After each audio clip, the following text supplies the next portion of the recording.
మధ్యతరగతి వర్గాల సంక్షేమమే లక్ష్యంగా కాంగ్రెస్ ప్రభుత్వం పనిచేస్తుందని, వైద్య ఖర్చుల భారాన్ని తగ్గించేందుకు సీఎంఆర్ఎఫ్ చెక్కులను పంపిణీ చేస్తున్నామని కంది శ్రీనివాస్ రెడ్డి అన్నారు.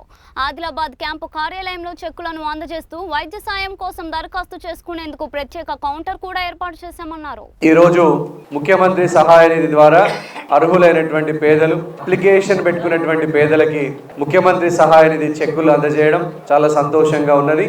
ముఖ్యమంత్రి సహాయ నిధి ద్వారా ఈరోజు ఆనంద్ బెడోర్కర్ గారు రిక్షాకాల్ నుండి, రాథోడ్ వాణిశ్రీ గారు చిద్దారి ఖానాపూర్ నుండి సీఎం రిలీఫ్ ఫండ్ ద్వారా చెక్కులు అందజేయడం జరిగింది. ఎవరైనా పేదలు ప్రైవేట్ హాస్పిటల్లో డెలివరీ అయిన వారికి కూడా ఎవరైనా కూడా చిన్న సమస్యలున్నా కూడా ఈ హాస్పిటల్ బిల్లుల్ని తీసుకొచ్చి ముఖ్యమంత్రి సహాయ నిధి ద్వారా చెక్కులు అప్లికేషన్ పెట్టుకోవచ్చు. మన క్యాంపు కార్యాలయంలో దాదాపు 8 మంది పిఏలు ముఖ్యమంత్రి సహాయ నిధి చెక్కుల కోసం పనిచేస్తూ ఉంటారు. కాబట్టి దయచేసి మీరందరూ కూడా ముఖ్యమంత్రి సహాయ నిధి ద్వారా ఏ చెక్కులు ఏ సమస్య ఉన్నా కూడా మేము ముఖ్యమంత్రి కార్యాలయాన్ని ఫాలో అప్ చేస్తాం.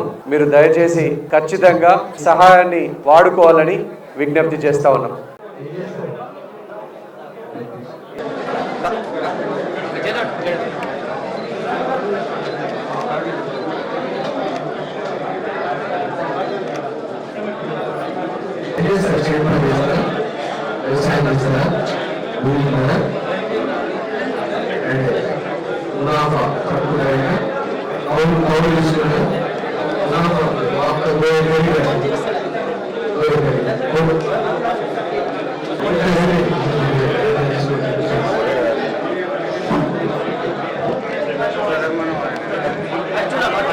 అక్కడ